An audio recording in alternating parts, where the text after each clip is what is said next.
Imagine you are a black man in America.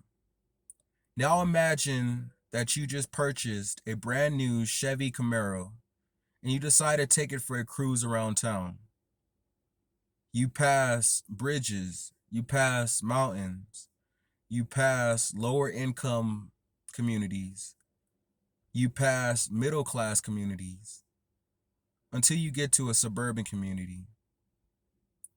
You see red and blue flashing lights in your rear view.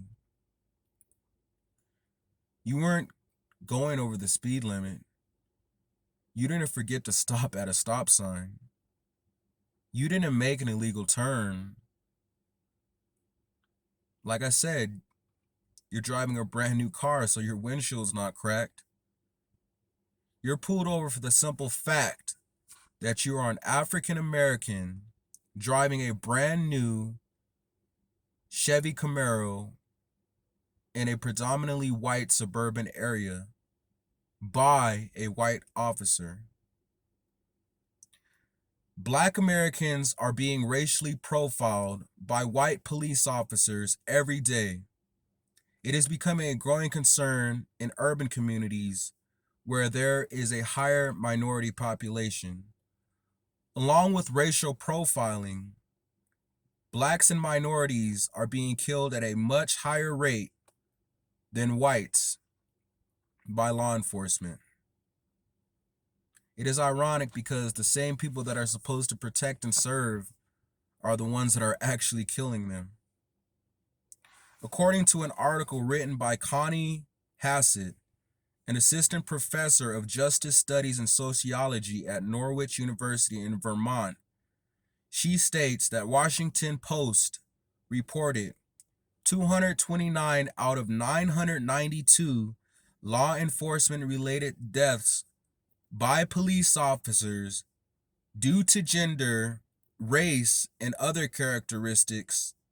Of that total, 23% were black. When the whole US population, blacks only make up 12%, which is completely unequal. These numbers clearly show the racial injustice experienced by black Americans by the hands of law enforcement. I myself have experienced racial profiling, and it caused me to lose trust. It caused me to lose hope in the people that were supposed to protect and serve me. I felt like they didn't want to protect and serve me.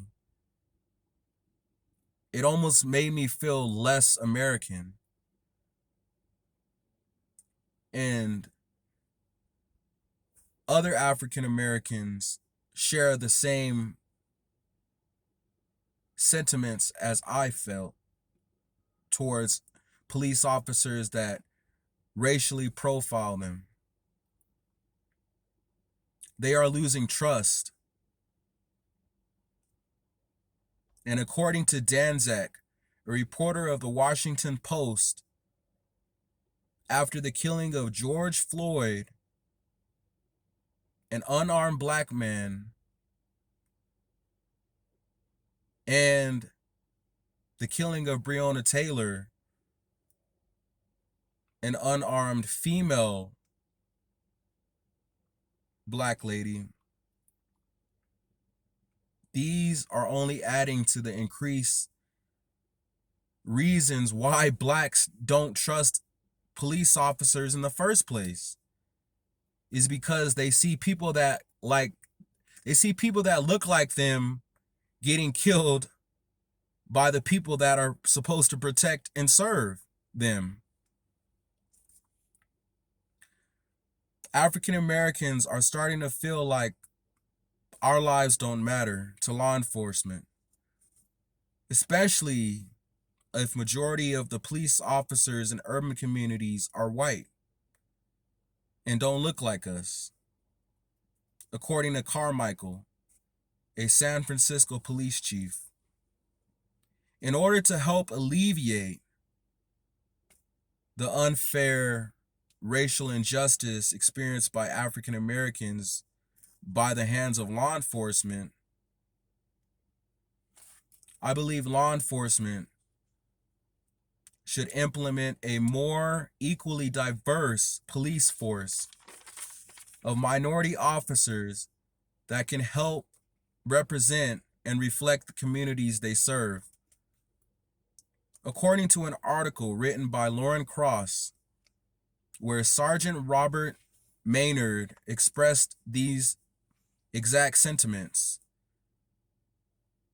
he believes that a racial diverse police force across the nation could help build trust between cop and civilian, mainly minority civilians and black civilians. I agree. I agree the need for racial diversity amongst law enforcement is crucial. It is crucial for minorities like myself because when we have somebody that represents us, we feel better understood. We don't feel stereotyped. And I believe to help decrease the racial injustice that this country continues to face, which is the problem, I believe that law enforcement across the nation needs to implement a more diverse police force that reflects the communities that they are serving.